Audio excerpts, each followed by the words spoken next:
Saudara, Anda menyaksikan Kompas Bisnis bersama saya Nanda Aprilia. BPS mencatat jumlah pengangguran pada Mei 2026 menurun jika dibandingkan dengan Februari 2026. Tingkat pengangguran terbuka sebesar 4,65%, turun dibandingkan Februari yang berada di angka 4,68%. Pada Mei 2026, jumlah angkatan kerja mencapai 155,41 juta orang. Dari jumlah itu, saudara, 148,19 juta orang bekerja dan 7,22 juta orang menganggur. Dibanding dengan Februari 2026, jumlah penduduk bekerja bertambah sebanyak 522 ribu orang. Kemudian dari angkatan kerja tersebut, sebanyak 148,19 juta orang diantaranya bekerja. Jumlah penduduk yang bekerja ini bertambah ya, sebanyak 522 ribu orang dibandingkan kondisi di bulan Februari 2026. Di sisi lain, angkatan kerja yang tidak terserap oleh pasar kerja menjadi pengangguran, yaitu sebanyak 7,22 juta orang atau turun sekitar 24 ribu orang dibandingkan bulan Februari tahun 2026. Saudara, data dari BPS ini menunjukkan meskipun dari Agustus 2025 trennya menurun, namun tingkat pengangguran terbuka tetap tinggi dan konsisten di atas 7 juta orang. Pada Februari dan juga Agustus 2025 masing-masing berjumlah 7,28 juta dan 7,46 juta orang. Sementara pada Februari dan Mei 2026 berjumlah 7,24 dan 7,22 juta orang atau berkurang 24 ribu orang. Sementara jumlah sarjana yang menganggur dari tahun ke tahun angkanya juga tetap tinggi. Terakhir yang tercatat pada Mei 2026, jumlah sarjana menganggur sebesar 14,3% atau 1,3 juta orang dari total tingkat pengangguran terbuka. Persentase dan jumlah yang hampir sama juga tampak di bulan Februari 2026. Padahal, saudara, Agustus 2025, angka sarjana menganggur sempat turun ke 904 ribu dari yang sebelumnya pada Februari 2025 di angka 1,1 juta orang atau 13,9% dari total pengangguran nasional.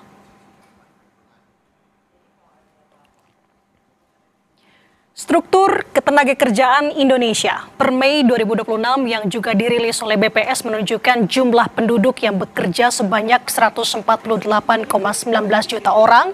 Angka ini naik 522 ribu orang dibandingkan dengan Februari 2026. Di antaranya, saudara, pekerja penuh berjumlah 98,98 juta orang, naik 391 ribu orang. Pekerja paruh waktu 38,42 juta orang, naik 72 ribu orang. Dan setengah pengangguran sebesar 10,79 juta orang atau naik 59 ribu orang. Saudara, per Mei 2026 sebanyak 1,3 juta orang lulusan perguruan tinggi atau sarjana menganggur. Mengapa kemudian grafik pengangguran terdidik terus tinggi? Apa yang sebenarnya salah? Lapangan kerja yang kurangkah? Penyerapan yang minimkah? Atau perkara ketidaksesuaian keterampilan dengan kebutuhan industri saat ini? Kita bahas pagi ini di Kompas Bisnis bersama dengan M. Rizal Taufikur Rahman, Kepala Pusat Ekonomi Makro dan Keuangan Indef. Selamat pagi, Mas Rizal, apa kabar? Selamat pagi, Mbak Nanda.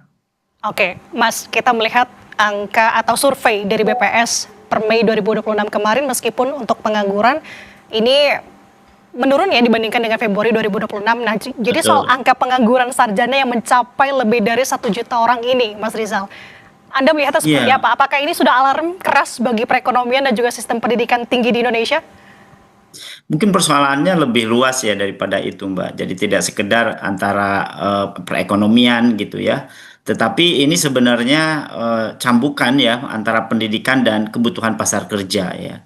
Memang ada masalah link and match di sini, tetapi angka pengangguran yang lulusan perguruan tinggi ini kan tadi sudah disampaikan ya 1,3 1,03 ya, 1,03 juta, dan ini menunjukkan adanya persoalan struktural ekonomi dari sisi penciptaan lapangan kerja ya. Jadi katakanlah tadi Mei 2026 ya, lulusan D4 sampai S3 masih menganggur gitu ya, bahkan di 1,03 juta ya, meskipun tingkat penganggurannya terbuka nasionalnya turun ya di 4,65%. Artinya apa? Pasokan tenaga kerja terdidik itu bertambah lebih cepat dibandingkan dengan kemampuan ekonomi menciptakan pekerjaan formal, kemudian juga produktif, kemudian berkeahlian tinggi ya. Jadi struktur ekonomi kita saat ini masih banyak bertumpu pada sektor dengan produktivitas dan kebutuhan skill yang relatif rendah. Ya, untuk itu ya masalahnya bukan hanya apakah kampus mampu mencetak lulusan sesuai kebutuhan industri katakanlah atau lapangan usaha gitu ya, tapi juga apakah industri dan struktur ekonomi kita mampu menyediakan pekerjaan yang sesuai dengan peningkatan kualitas pendidikan masyarakat gitu. Jadi pengangguran sarjana katakanlah ya tidak boleh hanya dibaca sebagai kegagalan pendidikan gitu ya, tetapi ini adalah alarm ya atau juga indikator bahwa transformasi ekonomi dan penciptaan pekerjaan yang berkualitas belum berjalan cukup cepat gitu, Mbak. Oke, saya pertegas di sini Mas Rizal. Jadi persoalannya adalah struktural antara dunia pendidikan dengan kebutuhan pasar kerja ini tidak sesuai atau lebih dari itu.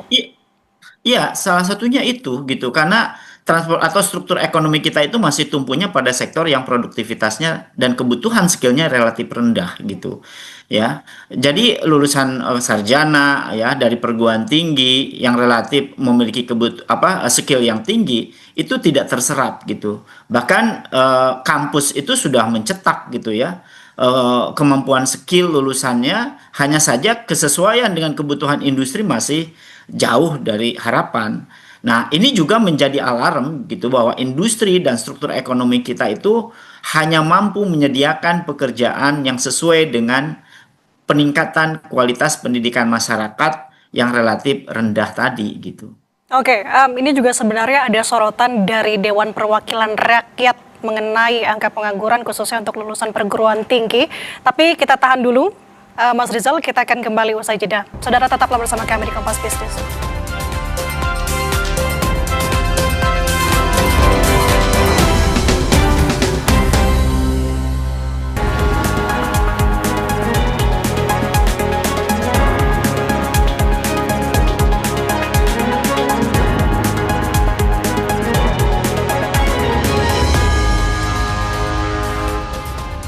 Kembali lagi di Kompas Bisnis, saudara masih bersama dengan kami, Kepala Pusat Ekonomi Makro dan Keuangan Indef, M. Rizal Taufikur Rahman. Mas Rizal menyambung yang tadi, bahwa DPR tampaknya juga menyoroti terkait dengan angka tingginya lulusan perguruan tinggi yang menganggur.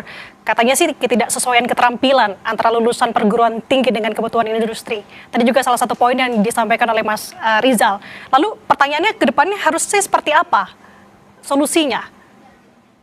Iya, yang pasti tentu kalau bicara mismatch memang iya ya. Karena mismatch-nya itu ada double masalahnya ya. Pertama mismatch antara kompetensi lulusan dengan kebutuhan perusahaan. Yang kedua adalah mismatch yang lebih fundamental antara ekspansi pendidikan, ya pendidikan tinggi terutama dengan struktur ekonomi yang belum cukup banyak menciptakan pekerjaan berbasis teknologi, katakanlah manufaktur bernilai tambah tinggi, ya riset, jasa modern dan juga profesi berproduktivitas tinggi. Jadi kalau kemudian bagaimana situasi ini dan apa yang harus dilakukan gitu ya, tentu yang harus dilakukan adalah tentu prioritas utamanya adalah penciptaan lapangan kerja formal dan produktif gitu. Dan pemerintah mesti membangun ya atau juga mendorong employment led growth gitu ya dengan memperkuat sektor-sektor yang mampu menciptakan banyak pekerjaan sekaligus juga meningkatkan produktivitas. Termasuk juga misalnya sektor-sektor industri manufaktur yang orientasi ekspor ya, kemudian agroindustri katakanlah atau juga ekonomi digital, ekonomi kreatif, ya katakanlah pariwisata, ya jasa-jasa modern yang kemudian berbasis pada teknologi, termasuk juga industri yang beyond pada future teknologi, yang notabene kita bisa melihat gitu ya dari jumlah sarjana yang dicetak gitu oleh perguruan tinggi. Jadi tentu di kondisi itu juga harus ada insentif gitu ya dari pemerintah atas dunia usaha ya yang berbasis pada kinerja penciptaan pekerjaan, terutama sektor-sektor yang bisa menyerap tenaga kerja ini gitu. Karena eh, problemnya bukan hanya sekedar investasi gitu ya, tetapi bagaimana investasi real itu mampu menciptakan lapangan kerja dan menyerap tenaga kerja yang berbasis pada lulusan perguruan tinggi itu gitu. Oke, berarti salah satunya adalah dengan menciptakan lapangan kerja formal. Tapi begini, Mas Rizal, apakah justru kondisi ini juga bisa diartikan dengan bukti nyata sempitnya lapangan kerja formal? Karena lagi-lagi kita melihat juga tidak sedikit lulusan perguruan tinggi begitu lulus memilih untuk pekerja informal. Iya, memang apa satu indikator yang penting ada penciptaan lapangan kerja formal. Yang ini memang kondisinya belum memadai betul ya. Jadi hampir 59% atau 60% pekerja Indonesia itu sekarang posisinya di sektor informal. Jadi Yep, yep. struktur tenaga kerja kita itu 60% sektor informal. Nah, angka ini juga menunjukkan bahwa pasar kerja kita memang hanya baru mampu menyerap tenaga kerja yang informal, ya mayoritas, belum sepenuhnya ke dalam pekerjaan yang formal, yang produktif dan kemudian memberikan perlindungan dan pendapatan yang memadai. Dalam kondisi ini tentu ya banyak lulusan perguruan tinggi akhirnya memilih apa? Pekerjaan informal bukan karena pilihan utama, karena tidak memiliki alternatif pekerjaan formal yang sesuai yang bisa menerimanya. Jadi kalau kita lihat secara angka ya, mereka memang dianggap bekerja, tapi dari sisi kualitas pasar kerja belum tentu terjadi perbaikan. Nah, untuk itu maka ya, pemerintah tidak cukup hanya menilai atau melihat penurunan tingkat pengangguran, tapi harus memperhatikan juga ya kualitas pekerjaan. Apakah pekerjaannya produktif, kemudian formal, ya, kemudian memiliki kepastian apa namanya pendapatan yang lebih baik, yang kemana itu mendorong perbaikan atau kesejahteraan ya perlindungan sosial dan sesuai dengan kompetensi tenaga kerja gitu, itu yang Oke. menjadi apa penting begitu. Ya, artinya ini bukan cuma soal data saja yang menunjukkan, tapi ini lebih kompleks dibanding soal data ya, Mas Rizal. Jadi kalau misalkan Betul. melihat banyak lulusan juga yang mungkin jadi terpaksa untuk bekerja di bawah kualifikasi akademiknya, seperti menjadi pekerja pasif demi bertahan hidup saat ini. Jika fenomena ini terus berlanjut ke depannya, Mas Rizal, apakah ini bahaya? Iya, saya kira pemerintah mesti ini menjadikan alarm gitu ya. Dan ini tentu kalau bicara ingin menjadi negara yang kuat, yang maju, maka sebenarnya basicnya ada di apa tenaga kerja yang produktif, yang punya skill tinggi, yang kemudian siap apa namanya melakukan penyesuaian dan perubahan-perubahan dengan teknologi. Kalau misalnya ya, dengan adanya situasi seperti ini, banyak orang bekerja di sektor informal, katakanlah di gig ekonomi gitu ya. Gig ekonomi itu kan pada dasarnya adalah bantalan ya, short term harusnya ya, dan menjadi lapangan kerja formal terbatas. Tapi persoalannya muncul adalah ketika pekerjaan itu bukan lagi menjadi jembatan sementara nih, tapi berubah menjadi kondisi permanen bagi tenaga kerja terdidik.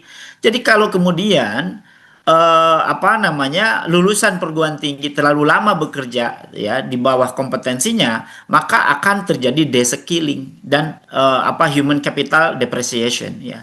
Pengetahuan dan keterampilannya yang diperoleh selama pendidikan ya dengan tentu 4 tahun ya digunakan tidak optimal, pengalaman profesional tidak terbentuk, jalur peningkatan produktivitas juga dan juga pendapatan juga terlambat bahkan ya tidak meningkat gitu ya.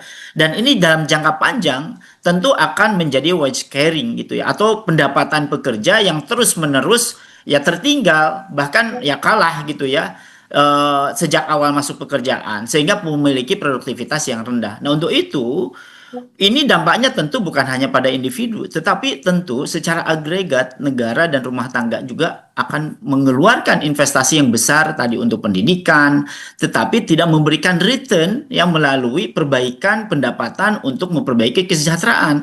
Nah, ini kan tentu beresiko ya kalau kemudian pemerintah tidak segera melakukan pengambilan kebijakan untuk memperbaiki ini.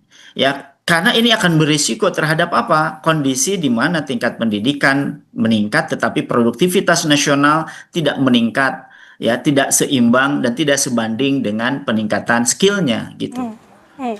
Oke, kalau kita bergeser sedikit Mas, tapi ini masih ada benang merahnya begitu ya. Apa yang bisa dilakukan pelaku usaha untuk di kondisi seperti ini? Karena di sisi lain kan kondisi saat ini juga banyak membuat pelaku bisnis memilih untuk tidak melakukan ekspansi yang akhirnya menunda perekrutan. Bahkan justru memilih untuk merumahkan pegawainya. Iya, memang tidak bisa dipaksa ya terus-menerus merekrut kondisi permintaan seperti ini ya untuk tenaga pelaku usaha ini. Karena apa? Biaya produksi ya apalagi ketidakpastian bisnis ini juga belum mendukung ekspansif. Dari dalam kondisi tekanan margin dan lemahnya permintaan ya, perusahaan tentu akan mengambil keputusan rasional dengan meningkatkan efisiensi ya, menunda investasi dan juga mengurangi tenaga kerja jika diperlukan gitu. Nah, untuk itu maka tanggung jawab di dalam penciptaan lapangan kerja tidak hanya dibebankan kepada dunia usaha, maka pemerintah tentu harus hadir dan perlu menciptakan lingkungan yang membuat ekspansi bisnis menjadi lebih menarik, kemudian juga lebih murah. Nah, insentif fiskal apa yang harus dilakukan oleh pemerintah? Tentu secara spesifik ya harus memberikan penciptaan net formal jobs gitu ya kepada perusahaan. Kemudian merekrut fresh graduate, membuka program katakanlah insentif-insentif bagi perusahaan yang memang memprioritaskan untuk meningkatkan produktivitas, kemudian meningkatkan investasi pada sektor mempunyai multiplier efek yang tinggi, ya terutama di dalam menyerap tenaga kerja, terutama industri-industri manufaktur yang sektor produktif gitu. Jadi ukuran keberhasilan investasi ini perlu kita rubah gitu ya, jangan melihat hanya berapa besar atau berapa triliun investasi masuk, tetapi justru harus melihat berapa pekerjaan produktif yang kemudian di-create dan juga berupah layak yang dihasilkan dari investasi itu gitu. Itu saya kira yang penting. Oke, berarti dengan kondisi yang disebutkan dan juga sudah dijelaskan oleh Mas Rizal tadi, hal apa sih yang menurut Mas Rizal ini mendesak dan seharusnya ini bisa menjadi prioritas ya untuk mengatasi masalah-masalah tadi? Menciptakan lapangan kerjakah, intensif bagi dunia usahakah, atau apa Mas? Ya, saya kira karena masalah utamanya kan Indonesia itu bukan kekurangan lulusan ya, yang sesuai dengan kebutuhan industri, tapi kekurangan pekerjaan produktif yang mampu menyerap lulusan tersebut. Artinya apa? Ya pemerintah harus mendorong industri-industri manufaktur yang bisa menyerap tenaga kerja yang sesuai dengan kompetensi dari lulusan perguruan tinggi. Ya, artinya apa? Pasar kerja yang melalui Kementerian Tenaga Kerja tentu saja gitu ya harus. Mas Rizal, suaranya terputus. Match di di pasar kerja tapi juga mismatch di keahlian. Itu saya kira. Jadi target kebijakan ke depan tidak cukup menurunkan angka pengangguran, yang penting adalah menciptakan pekerjaan formal yang produktif, ya berupah layak dan sesuai dengan kompetensi tenaga kerja. Sebab tentu kualitas pembangunan tidak diukur dari berapa banyak orang yang bekerja, tetapi justru seberapa produktif pekerjaan tersebut dan seberapa besar mampu meningkatkan kesejahteraan dan tentu memberikan peningkatan produk domestik bruto terhadap ekonomi nasional gitu. Oke, saya tangkap poin yang disampaikan oleh Mas Rizal. Tentunya ini menjadi PR ya untuk pemerintah untuk bisa hadir, tidak hanya memperhatikan soal data, tapi ini lebih kompleks lagi, mencarikan solusi. Terima kasih sudah berbagi insight bersama kami di Kompas Bisnis, Kepala Pusat Ekonomi Makro dan Keuangan Indef, Rizal Taufikur Rahman. Selamat pagi, Mas. Selamat pagi, terima kasih. Saudara, tetaplah bersama kami di Sapa Indonesia Pagi.